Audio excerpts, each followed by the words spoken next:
तो संजय राउत जो कि उनके आवास पर ईडी की टीम पहुंची हुई थी, तफ्तीश लगातार की जा रही थी, लेकिन अब उन्हें हिरासत में ले लिया गया है।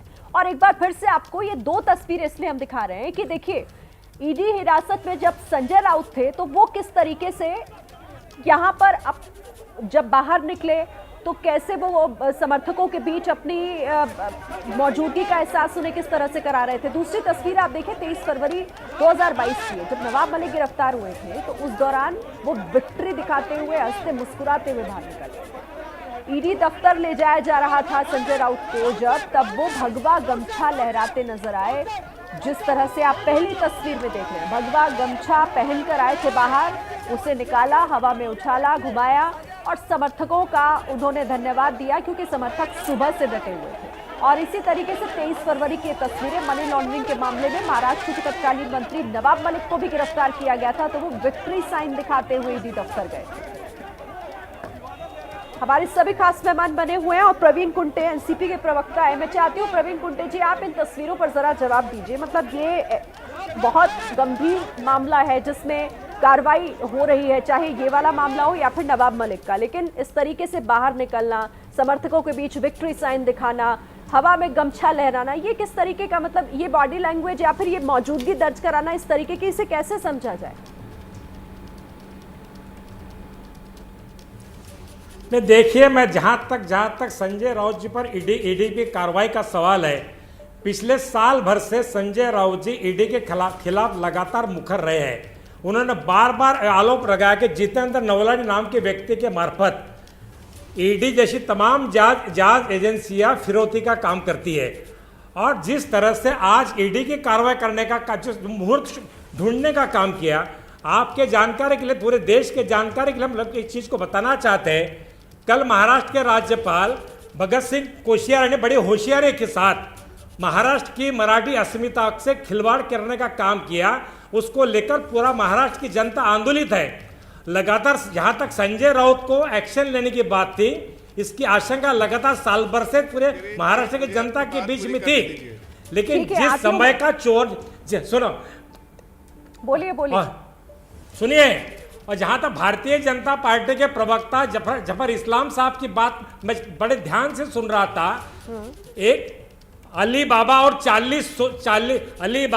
40 चोर की सरकार बनाने वाली भाजपा ही हमें नैतिकता पाठ पढ़ाने का काम करेंगे। जफर इस्लाम साहब, पूरा देश जानता है कि जिस तरह से जवाब दे देता हूं, इनका जवाब दे देता हूं। अरे भाई, राजनीतिक इस्तेमाल करने का नवाब मलिक को देखिए, कर रहे हैं। नवाब मलिक क्या करने जा रहे थे? तो मेडल लेने के लिए जा रहे थे क्या? सुनिए, नवाब संजय राउत को मेडल जीत के आ रहे? जरा दोनों को देखा आपने? नेताओं के लिस्ट अरे करप्शन किया है हम लोगों ने, अवैध तरीके से पैसे बनाए, अवैध तरीके से पैसे बनाए, करप्शन किया, और इसलिए और इसके बाद ऐसा लग रहा है कि उनको कोई तमगा मिलने वाला है, उछलते कूदते जा रहे हैं। मैं आपसे सवाल पूछना चाहता हूँ, आपको बताना चाहता हूँ कि ईडी अपना काम कर रही है। आप बोलते हैं कि रीजनल सरकार को तकलीफ है, बहुत सारी रीजनल सरकार अपना सरकार चला रही है, उन्हें कोई तकलीफ नहीं है। लेकिन अगर आप अवैध तरीके से काला धन बनाइएगा तो हमारी सरकार आपके पास जरूर जाएगी। ईडी अपना काम करेगी, ईडी के पास दस्तावेज है, बहुत इंफॉर्मेशन है, पूरे इंफॉर्मेशन के साथ पहुंची वहां पर। अली बाबा 40 चोर की सरकार बनाने हमें कोई धमकाने की जरूरत नहीं है, हमें तो सिर्फ अवैध तरीके से काम करने वालों को हिरासत तक पहुंचाने का काम कर रही है। वो पहुंचाती रहेगी। क्या हुआ? आप अवैध तरीके से धन मत बनाइए, आप अवैध तरीके से धन मत बनाइए ना। आप क्यों अवैध तरीके से धन बना रहे हैं? आप क्यों करप्शन कर रहे हैं? एक करके बात कीजिएगा, एक और उसके बाद आप जरा देखिए प्रवीण कुंटे, जफर इस्लाम, एक करके बात कीजिए, 1 मिनट रुक जाइए। आपको हर सवाल का जवाब देना पड़ेगा। ठीक है, एक करके। शिरीन जी, मुझे बात का जवाब देने दीजिए। शिरीन जी, भावना मुझे जवाब देने क्या हुआ? ठीक है प्रवीण कुंटे, आप सवाल पूछ रहे हैं ना, प्रवीण कुंटे आप जवाब दे रहे हैं। प्रवीण कुंटे आप सुन लीजिए, आपका सवाल मैं पूछ ले रही हूँ जफर इस्लाम से। जफर इस्लाम जवाब हमें नैतिकता का पाठ ना ठीक पढ़ाए। है प्रवीण कुंटे आप सुनिए। मैं जरा जवाब दे देता हूँ। देश की जनता आपसे जवाब चाहती है। अरे सुन तो लीजिए कुंटे जी, सुन लीजिए, जरा सुन लीजिए। आपके पास मुद्दा नहीं तो आप गवर्नर जी के स्टेटमेंट को खींच रहे हैं, जबकि उन्होंने क्लैरिफिकेशन दे दिया है। हकीकत तो यह है कि आप लोग सब अवैध तरीके से पैसे बना रहे थे, पिछले 2.5 साल में आपने सरकार में रहते हुए पूरे प्रदेश को लूटा है, पूरे प्रदेश में करप्शन किया है, अवैध तरीके से काला धन बनाया है। और आज अगर ईडी काम करती है जिसके पास सारे दस्तावेज है तो आपको दिक्कत हो रही है। आप कहते हैं ये पॉलिटिकल वेंडेटा, अरे काहे का पॉलिटिकल वेंडेटा? वो 700 लोगों का क्या हुआ जिनका 15 चावल में घर आप लोगों ने नहीं दिया? वो पैसा क्या किया आपने जिससे घर बनाया आपने, लेकिन गरीबों का घर का क्या होगा? जिन गरीबों को घर देना चाहिए तो उसको घर नहीं दिया आपने। वाधवांश के साथ मिलकर पैसा अपने हड़प कर गए। छत्रपति शिवाजी महाराज, अरे भगत सिंह सावित्रीबाई फुले का कोई नहीं सुन पाएगा। ठीक है, चलिए अब आप दोनों थोड़ी देर के लिए शांत हो जाए। एक सेकेंड, प्रवीण कुंटे आप शांत रहिए थोड़ा। आप जफर इस्लाम साहब, मैं आपके पास दोनों को शांत करना चाहती हूँ, प्लीज आप थोड़ी देर के लिए रुकिएगा। मैं आ रही हूँ, आप प्लीज, आप दोनों एक साथ बोल रहे, कोई नहीं सुन पा रहा। आप रुक जाइए प्लीज, आप रुक जाइए दोनों। नहीं, आप दोनों अगर दोनों ही मुझसे वक्त मांगते रहेंगे, बाकी मेहमान भी है ना, जफर इस्लाम प्रदेश में देश ठीक है, चलिए प्लीज आप दोनों। फिर परवीन कुंटे को आप बोलने दीजिएगा, मुझे 10 सेकंड बोलने दीजिए, मैं परवीन कुंटे ठीक है, जल्दी से 10 सेकंड में अपनी बात कह रहा हूँ कि जरा संजय अली राउत बाबा की फोटो 40 देखिए, तोड़ के सरकार बना ले। जरा संजय राउत को देखिए जरा। अरे भाई, अरे आप अच्छा जरा बुर्का वाली बात कर लीजिएगा। पहले संजय राउत का फोटो देखिए, ठीक है, नवाब मलिक का फोटो देखिए। ये दोनों क्या लग रहा है देश के लिए कोई मेडल जीत के आए, ओलंपिक जीत के आए, क्या करके आए? अरे देश के गरीबों का पैमाल लूटा है, काला धन बनाया है, और इसके लिए क्या इनको क्या अवार्ड दिया जाए? इनको जेल की हिरासत में ले जाके। आप दोनों को मुझे अब प्लीज शांत हो जाइए। अखिलेश प्रताप जी, अब आप आइए। बीजेपी पर आरोप लगाया जा रहा है, तमाम विपक्ष बीजेपी पर यह आरोप लगा रहा है कि वो लोग ईडी को इस्तेमाल कर रहे हैं, लेकिन बीजेपी तो साफ यहां पर कह रही है कि अगर वाकई सब कुछ साफ है तो फिर ईडी को अपना काम करने दीजिए। जब अगर कुछ भी नहीं है तो फिर परेशान होने की जरूरत नहीं है। सर, आपका क्या है इस पर टेक? अच्छा,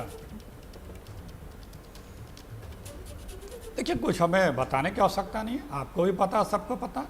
वो आपकी मजबूरी है कि आप वो बातें नहीं कह सकते, लेकिन सबको पता है कि 2014 के बाद से, जब से ये बीजेपी की दिल्ली की नई हुकूमत आई है, जो इससे असहमत है, जो इसके पक्ष में नहीं है, जो इससे सहयोग कर रहा है, वो जो ईडी, आईटी, सीबीआई, उसके बल पर उसे कुचलने की काम किया जा रहा है। यहाँ तक कि जो सरकारें जनादेश से इनके विपक्ष की बन जा रही हैं, उन सरकारों को भी इन एजेंसियों के माध्यम से गिरा करके और अपनी सरकारें बना ली जा रही हैं। अभी महाराष्ट्र में है, क्या क्या हुआ आपने देखा, कैसे कैसे कहाँ लोग टिकाए रुकाए गए, और अभी मंत्रिमंडल विस्तार नहीं हो पाया। काश ये इतनी पावरफुल ईडी और इतनी केंद्र की पावरफुल ये सरकार, जो चुनी हुई सरकारों को गिरा दे रही है, सारे अपने विपक्षियों को कब्जे में करने का प्रयास कर रही है, चीन की दादागिरी को कंट्रोल कर देती, उस पर ध्यान लगाती, महंगाई पे ध्यान लगा देती, बेरोजगारी कंट्रोल करने पे ध्यान लगा देती, रुपए को संभालने में ध्यान लगा देती, 2 करोड़ नौकरियां देने में ध्यान लगा देती, काला धन लाने में ध्यान लगा देती, 15 लाख देने में ध्यान लगा देती, डॉलर को कंट्रोल कर लेती, विपक्ष को तो कंट्रोल कर पा रहे, प्रयास कर रहे हैं, इनको कंट्रोल कर लेती तो देश के लोगों को बड़ा अच्छा लगता। क्या मजबूरी है मेरी, बताइए। मैं अभी आपको बताती हूँ कि मैंने ओए होए होए होए नमकीन के चटकारे लेते हुए टकटकी मार के डिबेट शो को पॉज रिपीट कर करके देख रहे हैं जोगिंदर जी। इनकी तरह आप भी देखें अपनी फेवरेट डिबेट्स को रिपीट कर, और डाउनलोड कीजिए एबीपी लाइव ऐप अपने स्मार्ट टीवी पर।